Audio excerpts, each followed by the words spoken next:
औज़ु बिल्लाहि मिनश शैतानिर रजीम बिस्मिल्लाहिर रहमानिर रहीम। करोड़ों दरूद नबी अकरम सल्लल्लाहु तआला अलैहि वसल्लम की ज़ात अक़दस पर। नाज़रीन अस्सलाम वालेकुम।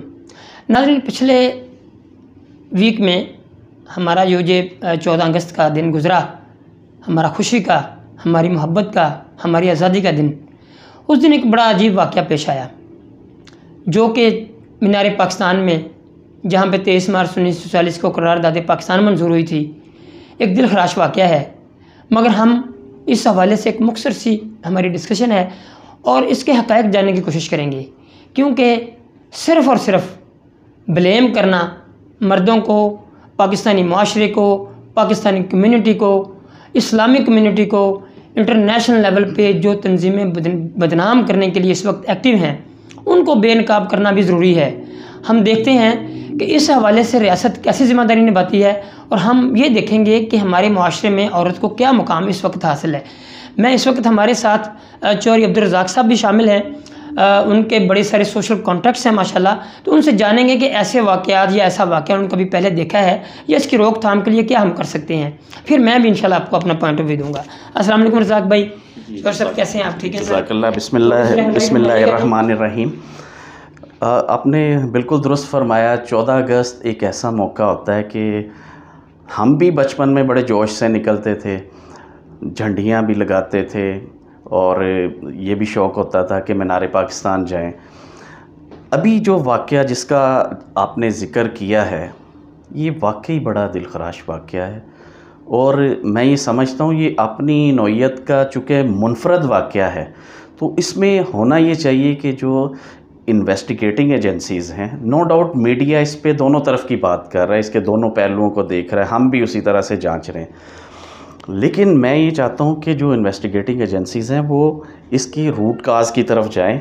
देखिए कि आया ये वाक़या पेश क्यों आया, कहीं ऐसा तो नहीं ये प्लांटेड था, इसको इस तरह से किया गया कि चूँकि इस वक्त आप देखें हमारे बॉर्डर्स पे जो कंडीशन है, इंटरनेशनली जो है मीडिया पे पाकिस्तान इस वक्त इन है अफ़गानिस्तान के हवाले से, उस दौरान में कोई ऐसा वाक़या हो जाए और वो भी आज़ादी के दिन, और वो भी यौम आज़ादी के दिन कोई ऐसा वाक़या हो जाए तो उसकी ऑटोमेटिकली इम्पोर्टेंस हो जाती है और वो ब्रेकिंग न्यूज़ बन जाती है।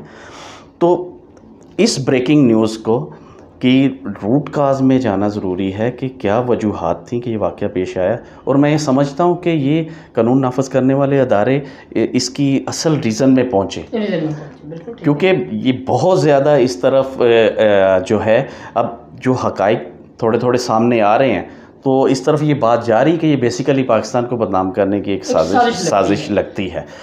तो अल्लाह करे कि हमारा मुल्क इस तरह के वाक़यात से महफूज रहे और हम अपना जश्न आज़ादी उसी जोश व खरोश से मनाएं जिस जोश व खरोश से हमें कायद आज़म मोहम्मद अली जिन्ना ने हमें जो जज्बा दिया, जो अल्लामा इकबाल रहमतुल्लाह अलैह ने, चौधरी रहमत अली। मैं सब आपको एक छोटा सा वाक़या सुनाना चाहता हूँ।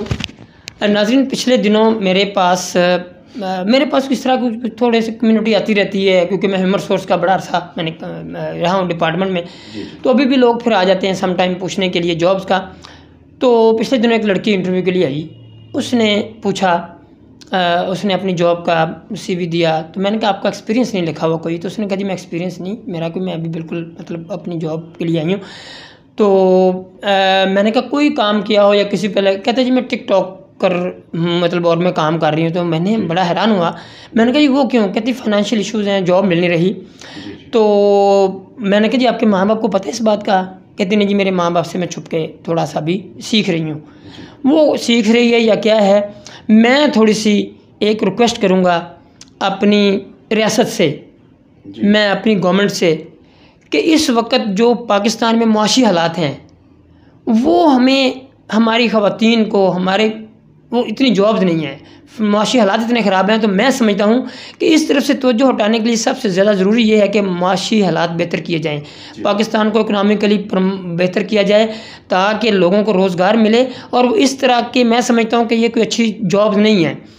अगर टिकटॉकर वहाँ आई है तो उसकी जो मालूमात मिल रही हैं वो प्लानिंग के साथ आए हैं, उनके साथ कुछ लोग आए हैं, बाकायदा तस्वीरें हैं, वीडियोज़ मौजूद हैं, इदारा देख सकता है। मैं समझता हूँ कि जहाँ वो लोग ज़िम्मेदार हैं जिन्होंने ये सारा कुछ किया, तो उससे ज़्यादा वो भी ज़िम्मेदार हैं जो लड़का और लड़की आए वहाँ पे और बाकायदा फ़ोन करके उनको बुलाया गया, उनको उछाला गया, उनके साथ टिकटॉक बनाई, उनको फ्लाइंग किस की गई और बहुत सारे मामलात हैं।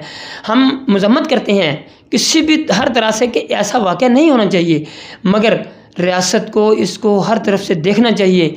सबसे पहले मैं समझता हूँ हमारी माएँ बहनें, हम इस चीज़ को हम बिल्कुल हम रिग्रेट करते हैं और हमें बहुत अफसोस है इस बात का, मगर हमने इसकी रूट काज को देखना है। हमने ऐसे वाक़यात को तसलसल को रोकने के लिए हमने ऐसे इक़दाम करने हैं कि ऐसा ना हो कि सिर्फ अपने व्यूज़ बढ़ाने के लिए, अपने फैंस, अपनी शोहरत बढ़ाने के लिए यासर शामी साहब हो गए या इकरारुल हसन साहब हो गए या ऐसे टिकटॉकर्स हो गए, अपने व्यूज़ और इन खबरों में इन होने के लिए ऐसे इक़दाम करें या ऐसी हरकतें करें, ये किसी भी तरह नाकाबिल कबूल नहीं है। छोटी सी चीज़ ऐड करना चाहूँगा मैं हाकिम साहब, आपने बड़े अच्छे कमेंट्स दिए। अब जैसे आपने ज़िक्र किया कि आपके पास इंटरव्यू के लिए बच्ची आई, मैं ये ज़रूर कहूँगा आप ठीक है टिकटॉक ज़रूर बनाएं, वो प्रोडक्टिव होनी चाहिए और अपना मैक्सिमम टाइम बच्चे अपनी पढ़ाई की तरफ दें, अपनी एजुकेशन को इम्प्रूव करें, आपको अच्छी जॉब्स मिलेंगी। आपको बिज़नेस के, आपको अपनी माशी हालत को बेहतर बनाने के बहुत से मौके मिलेंगे। तो टिकटॉक बनाएं, लेकिन ऐसी टिकटॉक मत बनाएं जो कि मुल्क की बदनामी का बाइस बने और जिसकी वजह से आप अपने घर वालों को भी ना। ये मेरा सवाल है कि क्या अगर ये वाक़या हमारे मुल्क की बदनामी का बायस बना है, तो क्या जिस तरह से टिकटॉक प्रमोट कर रहा है, ख़वातीन हमारी सारी टिकटॉक बना रही हैं, क्या इससे हमारे इस्लाम का और पाकिस्तान का मैसेज पॉजिटिव जा रहा है?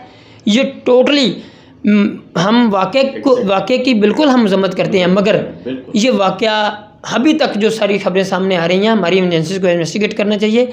ये बाकायदा तौर पे प्लान किया गया और ये पाकिस्तान को और इस्लाम को बदनाम करने के लिए किया गया।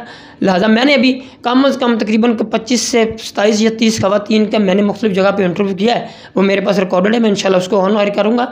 उसमें किसी एक भी खातून ने नहीं कहा, सारी वर्किंग वुमेन है, कोई हॉस्टल में रहती है, कोई रात को जाती है, कोई डे ड्यूटी करती है, किसी ने एक ने भी ये नहीं कहा कि जी मेरे साथ कभी ऐसा हुआ है। शहरों से अगर खुद से कोई दावत दे, इमरान खान साहब ने बड़ी अच्छी स्टेटमेंट दी थी, उन्होंने ये कहा था कि अगर आपका लिबास या आपकी हरकतें ऐसी होंगी तो ऐसे वाक़यात पेश आएंगे। तो ये बिल्कुल वो इमरान खान साहब की ये बात सच साबित हुई है। तो मैं समझता हूँ हमारी रियासत को, हमारी हुकूमत को, पंजाब हुकूमत को, हमारी इन्वेस्टिगेशन एजेंसीज़ को पूरी तरह इन्वेस्टिगेट करके, अगर ये ज़िम्मेदार हैं हमारे टिकटॉकर और उसके साथी हक़ाइक़ पे पहुँच के उनको इतनी सख्त सज़ा दें कि वो आइंदा ऐसा वाक़या पेश ही ना आए।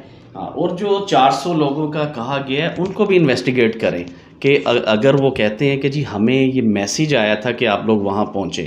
हमारे मुआशरे में सबसे ज़्यादा ख़वातीन को इज़्ज़त दी जाती है, अल्हम्दुलिल्लाह। एग्जैक्टली बहने वाले हैं जी, बिल्कुल। तो ऐसी ये बाकायदा साजिश करके इस तरह का रवैया अख्तियार करना और इंटरनेशनल लेवल पे जितना मीडिया इस वक्त शोर मचा रहा है, इंडिया में हमारा बाकायदा तौर पर मजाक उड़ाया जा रहा है, ये क्या मैसेज जा रहा है?